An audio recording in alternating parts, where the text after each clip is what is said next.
Hey, girl. Hey. Oh boy, that was. I did find out that I can stay in tune doing one thing. Oh no.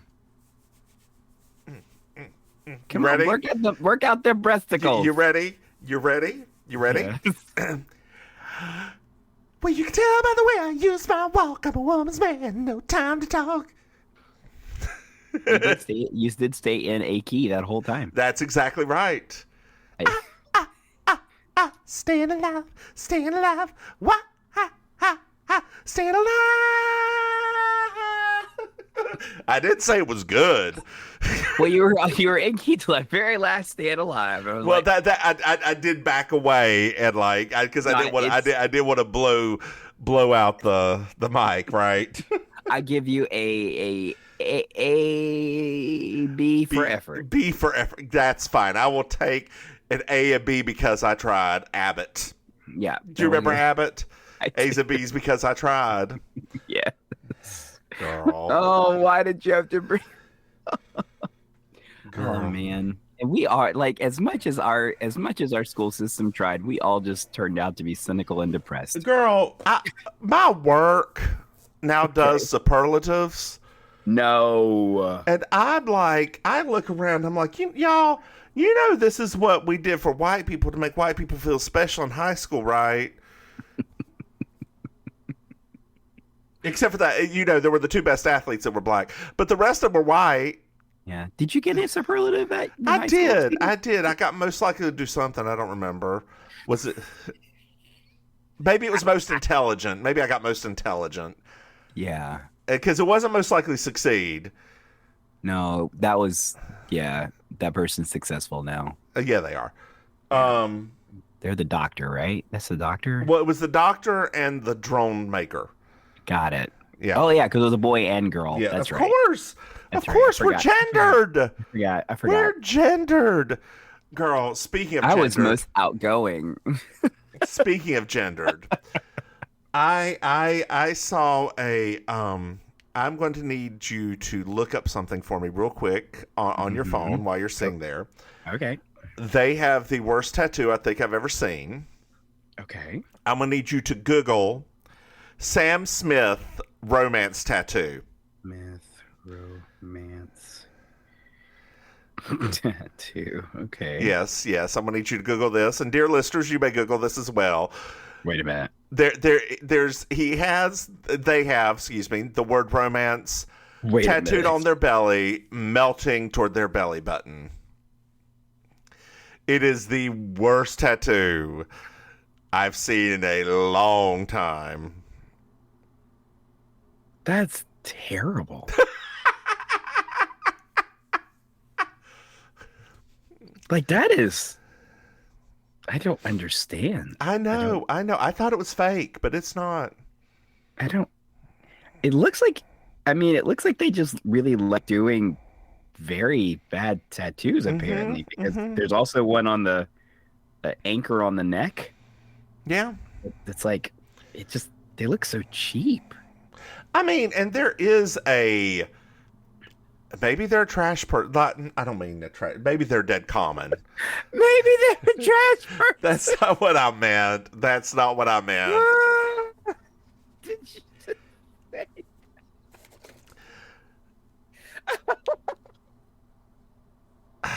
Oh my God. I do apologize, dear listeners. I like Sam Smith. I really do. My husband does not like his voice, but I do like their voice. Excuse me. I do like their voice a lot. Oh, maybe they're a trash person. Yeah, well, Oh, wow. So apparently, this is just one sidebar because my phone was open, but Titus from Kimmy Schmidt is down in Miami Beach at Palace hanging out. Oh, you gonna go? You need to get offline? No, I just know because a friend of mine was there and has a picture with him. Girl, you need to get offline and run down there real quick. He ain't gonna be there by the time I get there. How do you know? Because it's a Sunday afternoon in South Florida, meaning by the time I actually get in the car, get down to Miami Beach, it will be 8 p.m. You mean they ain't finished that railroad yet that goes between Fort Lauderdale and Miami? No, the railroad is there, but I ain't getting on that thing. Why not? Why not, girl? Because then I have to get an Uber. That's the part of all of that's the part of the train travel that I don't understand. I mean, it's fine. I'm not against rail travel. I think rail travel, especially high-speed rail travel, is amazing. Yes. But not in America. Down here, especially when they talk about the Bright Line, like the one thing they always fail to say after the Bright Line is, then you have to get an Uber to whatever destination you're going to. Where is the Bright Line station? Is it in South Beach? No. There's no Bright Line station in South Beach, so that means that you have to go over to Overtown, where the Bright Line stops to get your cab or get your Uber, and no, ma'am. I mean, when it finally makes it to Orlando, that is supposed to be at Disney. Like that, there's supposed to be one downtown Orlando and one in Disney in Kissimmee. Like, I'm very excited about that. That is smart, right? But like, it's gonna be really nice. That's gonna it's like the old prospector days. It's gonna open up some roots. There's gonna be drag queens that can come down here from Orlando because they don't have cars up there. Hey, girl, when it finally gets all the way over to Tampa, you gonna get some. Speaking of trash, you gonna get some queens. So our most famous strip club owner here in Fort Lauderdale, they own this bar called Johnson's, and they just recently expanded the empire. Now there's a Johnson's in Tampa as well, and it's so funny because I mean he's a nice guy. He's a former dancer himself, and he's been obviously talking about the place and talking about the new hires and showing the boys off and everything. Girl, will you tell me how these queens down here got so butthurt, so butthurt over the boys that were at that one, that they started complaining online because they basically was like, oh, okay, so I guess you forgot about us now. I guess it's all about Tampa now, blah, blah, blah, blah, blah. So he literally had to publish statistics about how many boys are working at the Fort Lauderdale. It's literally twice as many boys as at the Tampa location. That's how ridiculous these people are here. So speaking of strippers, I and then we'll get into this podcast. Well, I have a coworker who is a former dancer, straight. They usually are. Used to dance in Greenville, South Carolina. Chasers in Charlotte tried to steal him. A scandalo, I know. And I was just like, hey, we were talking. I was like, where'd you used to dance? And everybody was making fun of me like, you probably want to see it there. I'm like, I was looking around. I was like, no, bitch, I don't like strippers. I just want to know in case I saw him dance with a drag queen. Now, would you please shut up? I'm just trying to know who you know so I can get their tea. That's exactly. Speaking of tea, girl. Did you know that we have a Patreon? No. What? Listeners, if you go to patreon.com, MrMahaffey, you can throw us some money. Hey, Maim. Lord. Yes. Did you know that we have another podcast? What? Dear listeners, we have another podcast. It's called You Slay Me. It's a Murder, She Wrote podcast. Hey, Maim, did you know we have merchandise? I heard tell of it. Well, good. That's about what everybody else did. Dear listeners, if you go to MrMahaffey.com, you can buy some shit. Hey, Maim. Yes. Do you know what I like? Good reviews. Good reviews. Dear listeners, she got one right. Yes. If you go to Mims, what am I saying? Wow. I'm trying to look up, see if we have any reviews right now. That's what you get for complimenting me. That's right. Off your game. Dear listeners, we love 5-star reviews. If you go to where you get your podcast, leave us a review. That makes us very happy. Not sexually happy. No. Maybe. No. Well. No. Okay. No. No. Well, if it's a 1-star review and they just start cussing us out, does that make you sexually happy? Ooh, yeah. Okay, Ooh, I figured. degrade me. Ooh, yeah. I can't even with that kind of stuff. Something happened on Thursday. Oh, no. That you will not believe me. There was a person at the bar who I found attractive who was not over the age of 30. They were over the age of 50? No, they were under the age of 30. So shut up. I hate you. Considering that you always tell me that I only like older people. How do you know what their age was? Because they were there celebrating a birthday. And how old were they? 26. Okay. Was their hair gray? No, his hair wasn't gray. Okay. Did they have a beard? No, actually. Clean shaven. Were they white? Yes. This is season 4, episode 6. And they may have had a British Rowdy accent. Girls. Don't make me repeat it. This is season 4, episode 6. The Rowdy Girls. Now, I'm Julia Sugarbakers. I'm Julia Sugarbakers. I'm Julia Sugarbakers. I'm Julia Sugarbakers. And that's Marjorie. Just so you will know, and your children will someday know, is the night the lights went out in Georgia. The lights went out, the lights went out, the lights went out, the lights went out. And that is the night the lights went out in Georgia. I'm sorry, I didn't know. Well, now you do. what may or they may not have. That's it, and they may have had a deep British accent. So. Oh, that doesn't count. They probably had bad teeth. I'm kidding. They didn't have bad teeth. You're so awful. Right, we just lost the 3 UK listeners. 6. We've got 6 of them. Dear listeners, I apologize. That was xenophobic of me. Yeah, statistically, they actually do have better teeth than Americans. Now. Well, I mean, I read that statistic like 15 years ago. So. Yeah. They because yes, but like, it probably depends. It probably depends on what you mean by better teeth. We have straighter teeth. They probably have fewer cavities, right? That was it. Yes, and that's true in like China. They straight teeth are, or some Asian countries. I don't want to say China exactly, but straight teeth are a sign of wealth, and as a way to remain humble, they do not get their teeth straightened, but they do get all the cavities and stuff done. Oh, Lord. Well, I must be very wealthy. I just don't know it yet because, this bottom row of teeth is not straight. Girl, there ain't anything straight about you. So we're at Sugar Bakers.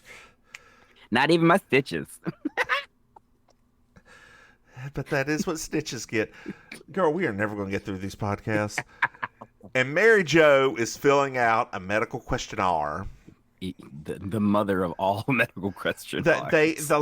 She's going to the OBGYN and they ask, is there insanity in your family? And Julia's like, she always just responds, you bet. Well, they have to do something about that hysteria. If there is. I know, right? And then Maryjo's reading down and like they're asking when you started your menses. She's like, I'm in my 30s. I don't know. It was a sunset on a long Delta day. And like, when she said Delta day, I screamed. Yeah, I did too. And Anthony's just standing there. And Maryjo's like, I'm sorry, Anthony. We just think about you like one of the girls. I really thought to myself, both Mims and I have lived the life of Anthony for so long. So very long. Mm-hmm. Mm-hmm. I remember working at the hospital and somebody was talking about their affair they were having, and I'm just sitting there like all of 19, like, okay. All the affair they were having? Yeah, they were just talking about it amongst the nurses, and I'm like, as if I'm not there. Like, okay. Let me guess, with that little pink tea lady biscuit and that huge Diet Coke. Oh, those pink tea liver mush sandwiches. Oh. Uh-huh. Oh, no. Sorry, I just had a... One of those moments just came over me like, Lord Jesus, I don't know if I ever have one of those again. There is a... I went over to... Look, after talking about liver mush, I went over to a friend's house. Because we only have liver pudding in Raleigh. I know. I had a craving. So she's like, I'll make the biscuits if you bring the liver mush. So that's exactly what happened. And I learned that I cannot fry liver mush. I do not have I never tried it before. What? And I do not have the skill to flip it. It turns into a mush if I do it. Oh, that's sad. Well, I guess, yeah, I can see how that could happen. I mean, you have to cook it at a certain you have to cook it at a certain heat. Otherwise, it'll either dry out or it'll burn. Well, and she didn't have one of the, like, I'm used to, like, when the fish skillet things, the of course, the nice, this had the thick edge to it. And don't give me that look. It had the thick edge. It was a thick edge spatula. Yes, that's why you couldn't flip it. There you go. Yeah. See, there you go. You got to slide that thing under. Got slide. And that's a fact. Got something brand new. Well, Charlene is wondering just what we're going to do about this talent show form. There's a talent show? Yeah, the Decorate Art School talent show. Yeah. Somebody called and they always beat them. And last time they lost, even though they fulfilled the World War II theme, they lost because Suzanne used her fire baton, to which Julia says she twirls because she can't sing. Yes. But last year they raised 55,000 ruble dollars. Oh my gosh! For the Children's Hospital. That's 1/4 of the RuPaul's Drag Race prize money now. Start your engines. Yes, Tandy. Well, actually, isn't it double what it started? Because didn't it start at 25,000? Yeah. Yeah. No, it started at 100, I think. Did it? Like the very first season? Oh, I don't know now that you've said that. I'm questioning it. I'm questioning everything now. Questioning. I mean, you had to sit through one episode of Pork Chop. Of course you are. Pork Chop. I still have to show my husband the old seasons. He's not seen them. You don't have to. There's like one good one. But the thing is like there's so many things that happen. I mean, the show has been on so long now that it self-references itself so much that sometimes it's a little bit tiring to turn him and be like, so this joke that they just made is in reference to this thing that you know what I mean? Like the episode you need to watch. Episode 1 of the first season. Yes. You don't need to watch any of the rest of the first season. No. Although yeah, because we were gonna rewatch the first season back when BB got put back on All Stars. Why BB shouldn't have won? Because he literally was like, "Who is this person? And why does she matter?" Answer: I was like, "Well, she's not Nina Flowers, but you know exactly." The other episode from season 1 you can show is the one where What's Her Doodle admits that she has HIV. Yes. Oh yes. I cried. Angina. Yeah. Let's see here. Who won season 2? Is that Tyra's season? Yes, that's a skippable season. Except the episode where What's Her Doodle. Is that the one where What's Her Doodle picks up the other girl? Yes. Okay, that episode. That's the episode where What's Her Doodle picks up the girl. That's the episode where if I didn't have a sugar daddy, if I want a sugar daddy, I can have a sugar daddy. That was also season 2. Okay. That was also the season 2 where Tatiana says choices. Season 3 is Manila. The first like good season. Yeah, season 3 is where the show actually started. Yeah. Oh man, I mean, 15 years. It's been like no, bro, it's not 15 years. It's 15 seasons. There you go. But it's been like, I think it's been close to 15 years because they have not done a lot of overlapping season years. Did you listen to RuPaul's new album yet? So, That face you just made. Anthony tells a story about a talent show they had that all the prisoners had to dress up as Dolly. Oh, okay. Parton, and one of them put so much mattress stuffing in he had to be wheeled into like the rec area before they went to have the talent show. And like apparently this caused like a fight, a riot, and they called it the Great Brazier War. And they actually called it something else, but he doesn't need to mention that. It's like I think and that prisoner is the father of Jimbo. Probably, yeah.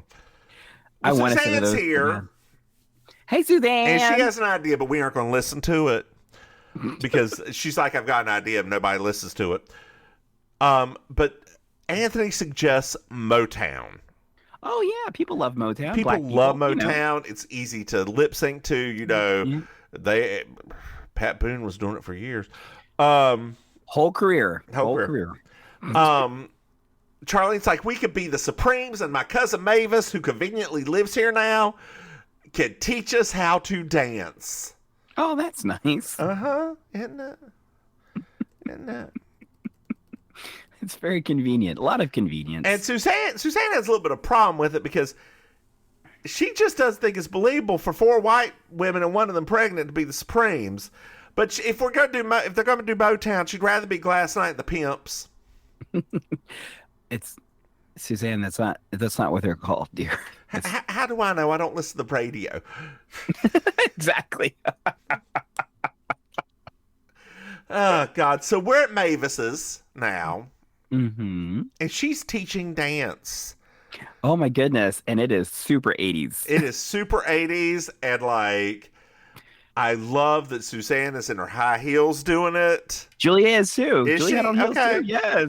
Like true drag queens. Yes, I was like, yes, ma'am. Y'all better do it, even if it's kitten heel. I wonder if Dixie Carter did her yoga in those heels. She only did it in private for Mark Twain, honey. Only in private for Mark Twain. That's how they got romance. It's been 84 years. Oh my God. Well, Mavis turns around and we notice that her wrist is hurt. Oh my God, Mavis, what happened to your wrist, honey? She hurt it. We find out that she's married Dan Madley from high school. Oh. It was everybody's high school sweetheart, but he ended up with Mavis. Oh wow. How lucky she is. I know. The kids come in. Luckily they have a very small part. Yeah. And they come in, they hug Charlene, and Charlene looks at the oldest and said, well, you're getting so big. And the oldest looks at her and said, you're getting so big too. Because she's pregnant. Oh, I thought she was just fat. Anyway. Mavis is also pregnant. Yes, Mavis. You can't really tell. I could tell. Could you? At the beginning when she was dancing, I was like, oh, she pregnant? Okay. Yeah. Okay. Well, they tell the story of the Rowdy girls. How her and Charlene were those kind of girls who they do not call them tomboys. I like that. That, would go and get dirty and like run around and everything. And the teacher asked, well, why are y'all so rowdy? And she said, I don't know. I guess we're just rowdy girls as opposed to those no thank you girls. No thank you. I don't want to go and get my dress dirty. I was a no thank you girl. I was, it depended. Like I like to run through the woods and that kind of stuff. Oh, I didn't. Oh, I did. I did. As long I didn't like briars. Like no, I'd always get stuck in a briar patch and never. I was the only like white. Well, come on, Brer Rabbit. Come on. I was like the only white boy without a pocket knife. So I didn't carry no pocket knife. I said white boy. Oh. That's cultural appropriation, just in case you're we'll get to that in a minute, though. Jeez. It's actually funny you said that about the pocket knife because we were at our nerd friends' Christmas, like we do a post-Christmas party, and we needed help opening something, and 2 of the guys got out pocket knives. So when you just said it just now, I was like, oh boy. Yeah. That's a thing. It's a thing. I carry one in my car now. Okay. Yeah. No. I ain't trying to have nothing that nobody's gonna misconstrue as a weapon on my car parts. Don't you dare. Don't you dare. Officer, I don't know what that is. I don't know. Officer, that's a toothpick. That's not a weapon. That's a toothpick. I don't care if it's pointy.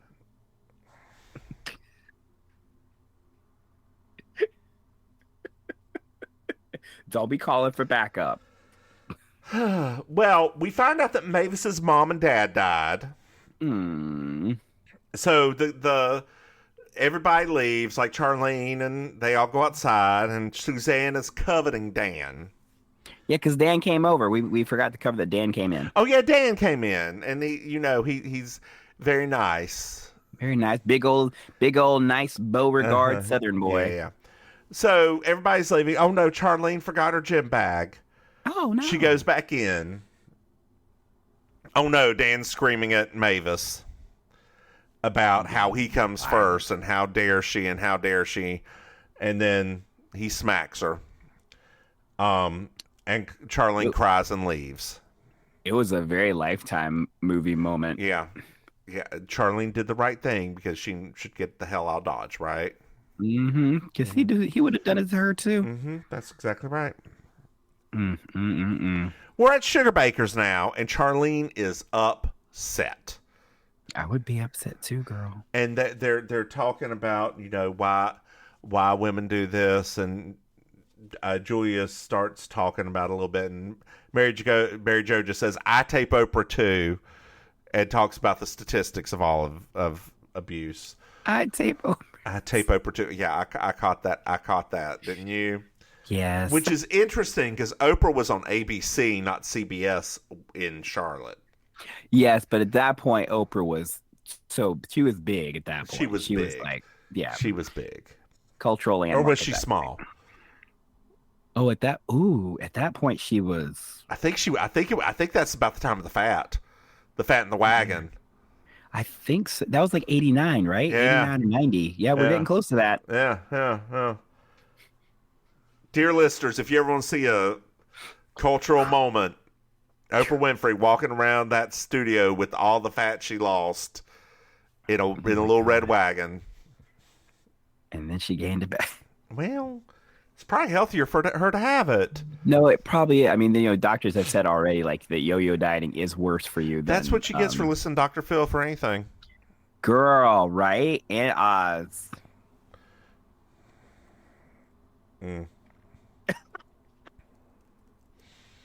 We ain't forget about that, Oprah. You're the one that put that man in front of us. Both we of them. We ain't forgot. And both of them Republicans. Lord. Mm-hmm. So Mavis is here wearing some very tinted half sunglasses in that 1980s style. They're half tinted but clear on the bottom. I know I hate it, but I love it. I love it so much. What are you talking about? They're fantastic.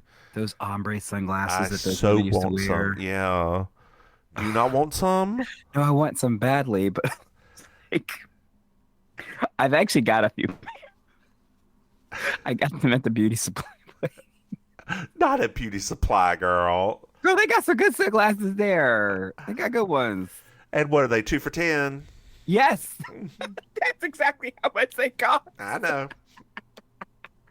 I know how this works. So Mavis says she has to cancel rehearsal because her kids have the flu. Oh no! Does that mean and Charlie the flu walks. Was her black eye. Charlene looks very upset, and she's like, "Is something wrong?" And Charlene's like, "Well, I heard about a friend who's in a lot of trouble." And Mavis is like, "Is there anything I can do to help?" And Charlene's like, "Yeah, bitch, take off those sunglasses." Mm-hmm. Yep. So she does. She didn't quite put it that way, though. No, she didn't. Yeah, she did. She was very sweet, very.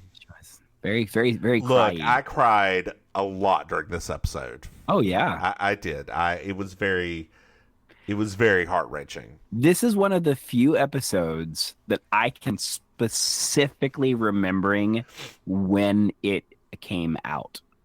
Yep. Like I can't remember a lot of them. This one I specifically remember sitting there with my mother when this episode was out. Mm-hmm. Well, he's apparently been like this since high school. But he always apologizes. He always buys the gifts. But Mavis is not so misconstrued to say that she doesn't deserve, like, she doesn't think she deserves it. She doesn't. She just doesn't know how to stop it, right? Like she doesn't, and she's poor. Like she would be poor. She doesn't have anything but a 2-year degree, or she doesn't even have a 2-year degree. No. She quit college. She would have no money. She'd just be stepping out into the world with nothing. And dear listeners, I know we do all the stuff and joking, but this is the reality for many, many people in abusive relationships. It's true. And definitely something that if you're listening to this call, or if you're listening to us do this podcast right now, and you find that you're in a similar situation, because who knows what our listeners might be like that. It's true. There are resources to reach out to online privately. There are places you can call, like 211, that are anonymous. If you are in a bar and you feel that you're in an abusive relationship, a lot of female bartenders, if you say you would like an angel shot, they will call for help. Yep. Right? Or they'll meet you in the bathroom separately and get you out of there. It is, my aunt was in an abusive relationship for a long time. I never really knew how bad it was until toward the end of her life. But yes, it was, she was in an abusive marriage for years and years and years and years. And it is hard to break away from. Mm-hmm. It's very hard. Yeah. So but there are sources out there for you. The first step is getting away and knowing you're going to be okay. Mm-hmm. Because monetarily, here's the thing. Monetarily. Come on, monetarily. As soon as you file for divorce, it may take you a little bit of time to, get to the point you can file for divorce. As soon as you file for that divorce, you own half. And if they are wealthy, you own half. That would be a good drag name now that I think about it. And if they are not wealthy and they were abusing you and you're in debt because of them, you don't owe that. Like, it is that judges are very... Hell, you may own more than half. Miss Monetarily. Oh, I like that. Miss Monetarily. I like that name. Are you going to change it? Change yours? No, I don't like it for my name. I'm just saying I like that as a drag name. Like, what if she... like all of her... Stop. Girl, I'm starting to envision a future. You know how Katya has her other personality. You could have Miss Monetarily. As you're like, every once in a while, just like, I do miss having like a suit, kind of like a little bit of a different persona, because now my persona is very set in stone at this point. Yeah, you're right. Yeah. I kind of do miss that a little bit. She could be your glam girl. My glam. She could be glam girl. Yes. Or she could be your Real Housewife of Miami. Is more what I meant. Like, well, my Real Housewife. See, the problem is my Real Housewife of Miami is like an abuela. So that's unfortunate. Don't do that. That's cultural appropriation. No, I'm not saying she is an actual abuela. I'm just saying the way I dress, she looks more like an abuela when I'm feeling housewife-ish. Not that kind of housewife, like a real housewife, like a... No, I know what you mean. Not a flip-flops and moo-moo. That is not what I never wear flip-flops now. Come on now. Oh, I did. Never. No, I don't wear flats. Girl, ever. There was Anita Weinbar. She would get the gout. Girl, she came out, and this was before it was okay to wear Crocs on stage, which it's not. she would wear these ugliest Crocs on stage To perform? How is she going to do something with the gout? I mean, and then she would sit down and host. Oh, I mean, actually, now that I say that, there was a queen here who used to wear like a kitten heel. Mm-hmm. And then she come back out in like bedroom slippers to host the show for the rest of the night. Mm-hmm. Needless to say, I wasn't a fan.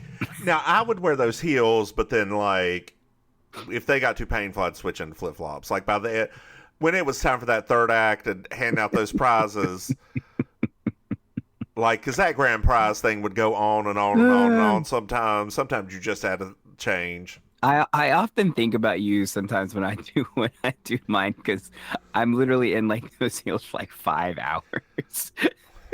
And so, I mean, girl, I was in there for 5 hours because I was there at like 10 to 2, so that's 4 hours. But no, yeah, but I often think about you because I remember you used to be, when I used to help lace those things up, you were just like, girl.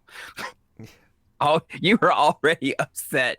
You hadn't even gotten started yet. You were already like, I already hate these things. Yeah, I do. It's because they weren't.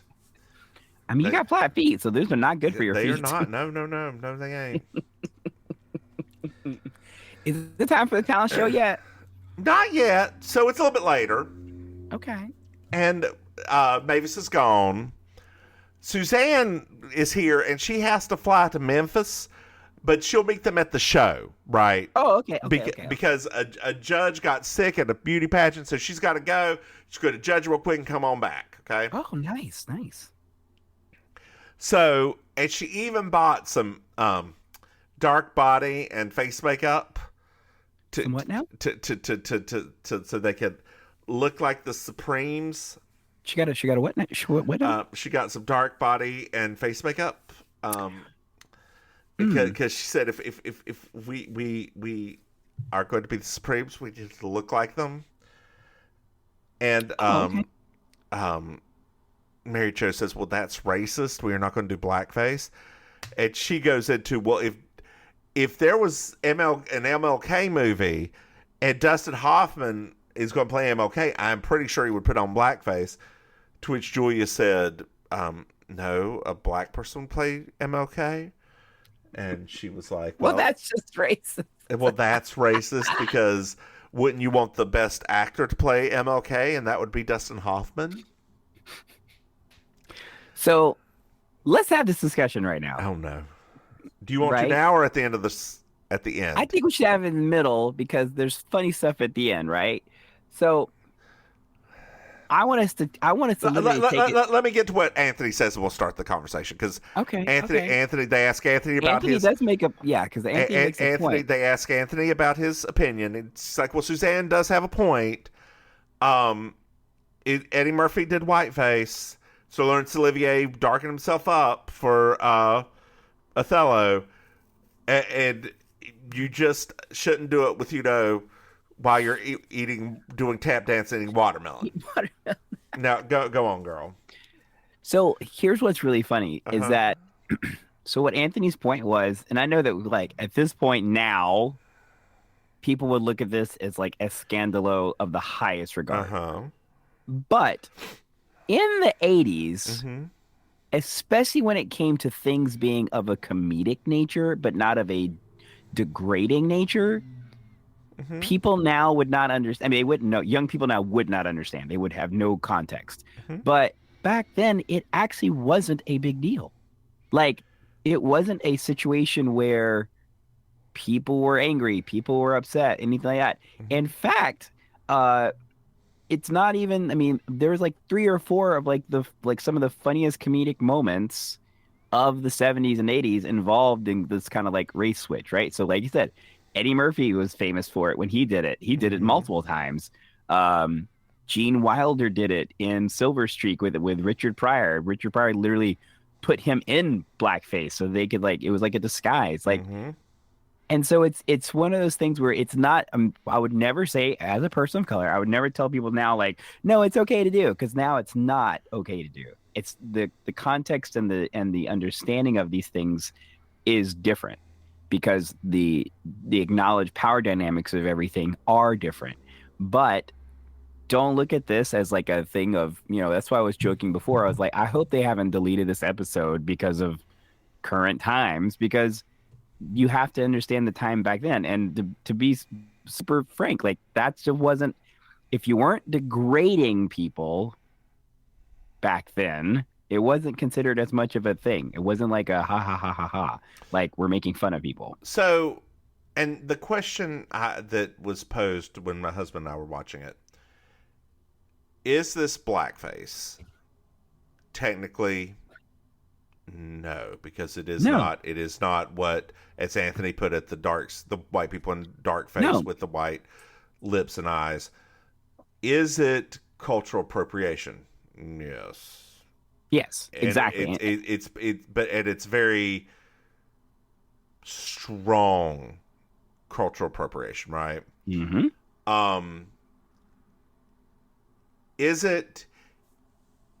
Is there something different between this and a white person wearing a costume?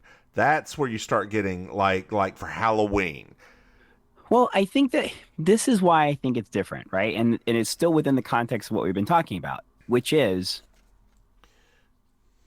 they are on the show, the act of what they're doing, similar to the very last time we had this happen, which was Robert Downey Jr. in Tropic Thunder, right? It's not a thing that is going unnoticed and unremarked on, right? It's literally part of the ridiculous nature of the person that's doing it. And I think that that's where, when you think about people in their costume, the people that do it like that, they're not, it's not a joke about them, right? Like when they do it, like within the context of this episode, right? It's Suzanne's being ridiculous. There is what's the word for it? Where everybody else is aghast at it as a way to get the joke to still go across. Right. But because it's about the reaction. It's like, because the thing is it's not elevating the person doing it. It's literally, you're being ridiculous. Yeah. But back then, ridiculous had a different connotation than ridiculous. Like now, it's ridiculous, like literal shock and appallingness. Back then, in the 80s, it was just like, oh my God, this is ridiculous that you went to this length. There is a this goes into another story, just quick story, y'all, because we're talking about this and it's pertinent. About the Mumners Parade in Philadelphia. Have you heard about this? Yes. Well, there's been some racist things that happened at this, like that white people consistently did blackface, so much so that the Philadelphia mayor was going to withdraw money from it, all support. The most recent egregious thing that happened was they decided to do, one of the main entertainers there decided to do a celebration of the past, and they did multiple blackface things as they were going through, like different little vignettes as they were going through. Yeah. That didn't go over very well, mind you. Shocking. There is another, going back the history of blackface. The first talkie was blackface. The very first talkie. The very first talkie was blackface. Yes. But the dude who made it loved African Americans so much, he did it partially for them, and African Americans at the time loved it. And that's what I mean. It's very complicated. Like, that's what I'm saying, though, is there is a certain thing now. Back then, Al Jolson, bless the man, obviously did not have access to the same makeup technology we have now. So sure, if we look at the film now, it's like, oh boy. Yeah. But he and him in his own right thought he was doing it as not just a tribute, but he thought he was trying to help their cause by elevating them to this film narrative, because that's Black people had not been that, and they weren't getting those opportunities. So he was like, okay, cool. I would just like to say two more things and I'm done. These are very short. Number one, we should all be appalled by Sir Laurence Olivier's and Othello because it was bad. It's just bad. Number two, y'all, this whole discussion, the one thing you should get out of it, though, nowadays, speaking as a white man, don't do it. Don't do it. Just period. Don't do it. Don't do it. I don't care. Do it. Do not wear a, like, headpiece for pretending you're an Indian at Halloween. Do not wear blackface. Do not darken your... You can go... Like, there's an easy way to do it. Like, if you're going as Tan Mom, take it about 3 shades lighter than what you think. And as a person of color, I'll say, right, without us having any sort of authority on this, we're talking about this and we're having this conversation here because I think both Mims and myself look at things in the past, right, not as a blanket disregard everything. It's literally meant to still exist. I'm so thankful that this episode did not get deleted when they ported it over, because you should have this discussion, because unfortunately, and if anybody listening to this is under the age of 25, times were just literally different back then. Yeah.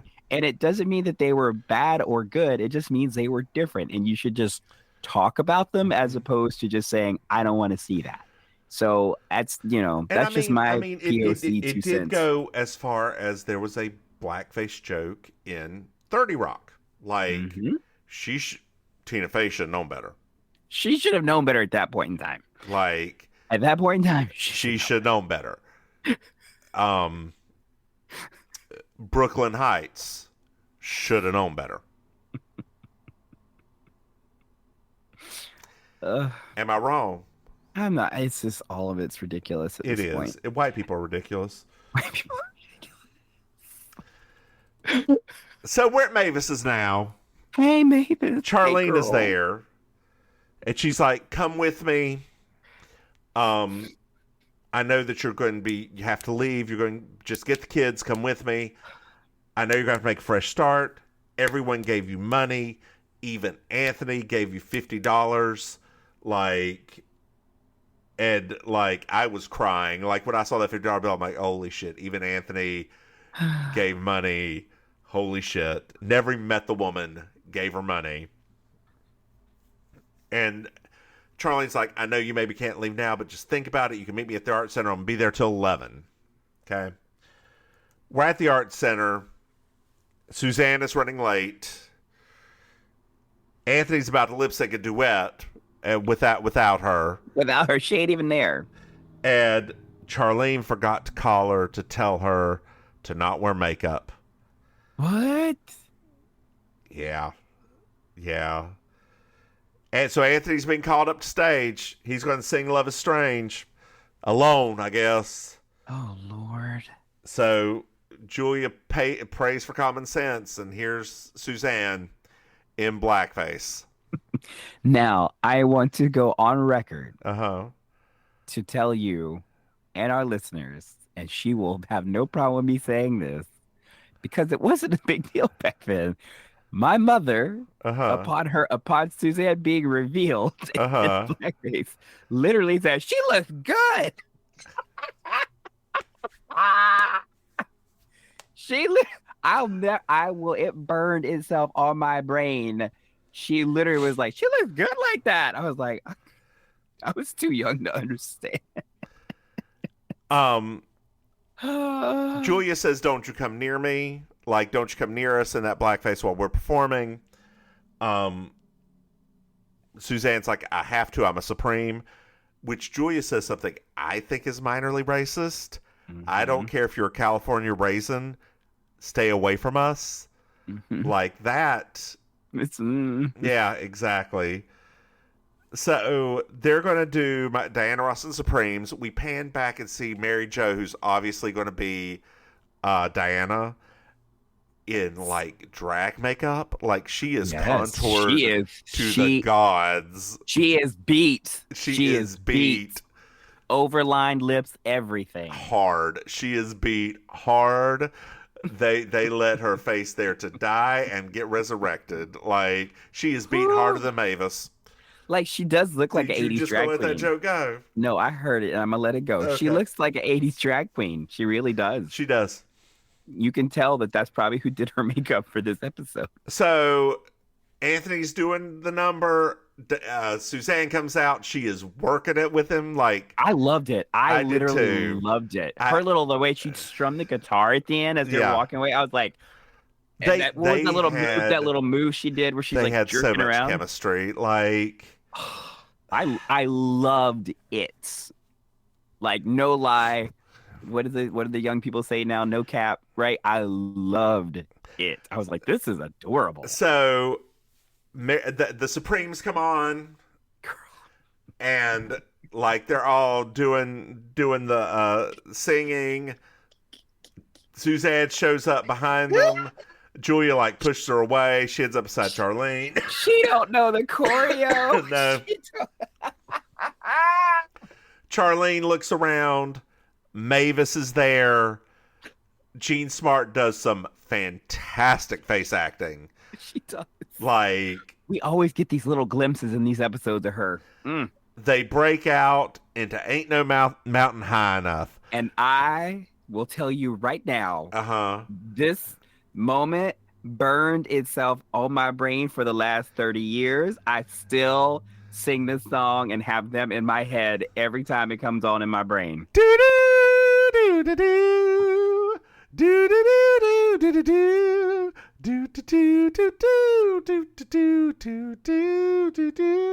Hey, Maim. Yes, ma'am. Did you find yourself a Miss Georgia World? I'm going to go right on in and be like, collectively, the Supremes are going to get my Miss Georgia World because they look good in those dresses. I agree. Except for Suzanne with the blackface. I agree. I said Supremes. I wasn't including Suzanne and the Supremes.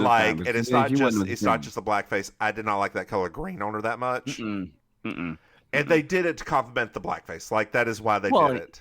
If it had been a normal one, she would have been wearing her signature blue. But Julia was wearing the blue. Yeah, but I mean, honestly, and if I had to pick out one especially, Maryjo in that orange when she took her arms out and you saw her little figure underneath there. I agree. I was like, honey, agree. Honey, 115% agree.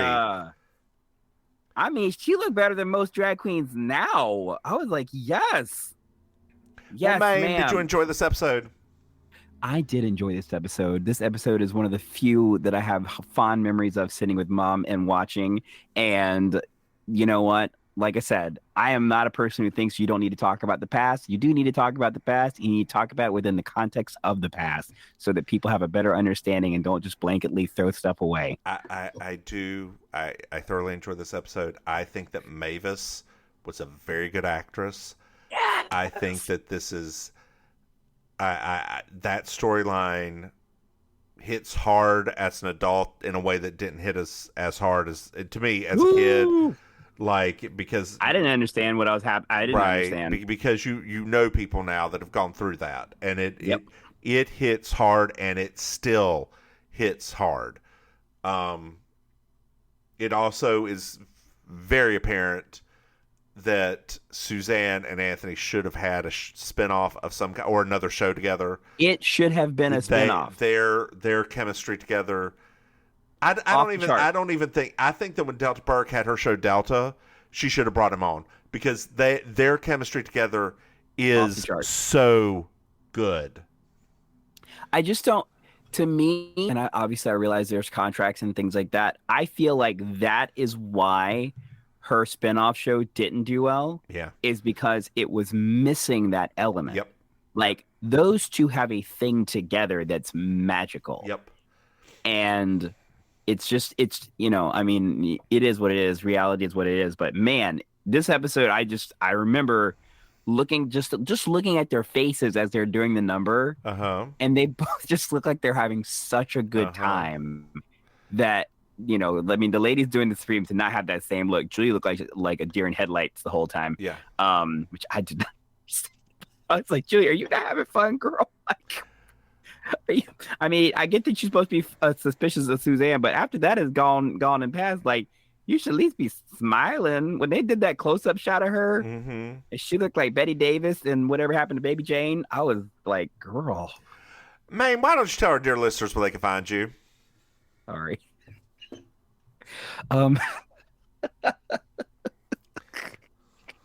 Hi, dear listeners. It is I, your favorite relation, Auntie Maim.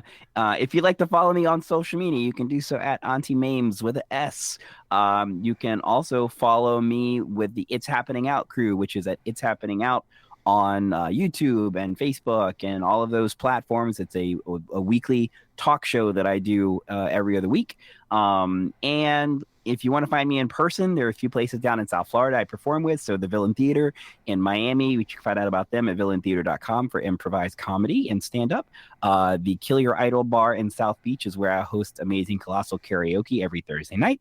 And every other month, I host the Black Market, which is a festival in music and drag and burlesque every other week or every other month in Fort Lauderdale. So that's where you can catch me. How about you, Mims? Hey, y'all. I'm the Divine Miss Mims. You can find me online at Divine Miss Mims. Hey, Maim. Yes. Did you know we have a Patreon? We got a what? If you go to patreon.com, Maim, you can throw some money. Hey, Maim. What? Did you know we have another podcast? Shut up. It's called You Slay Me. It's a Murder She Wrote podcast. Hey, okay. Maim. Did you know we have merchandise? What? Y'all, if you go to mimsmaim.com, you can buy a shirt. Hey, Maim. Yeah? Do you know what I like? 5-star reviews. 5-star reviews. That's right. Dear listeners, if you want to leave us a review, please do so and make it 5 stars. We love to have them. Well, Maim, do you have anything else to add? No. All right. Why don't you say goodnight, Maim? Good night, Maim. Bye, y'all.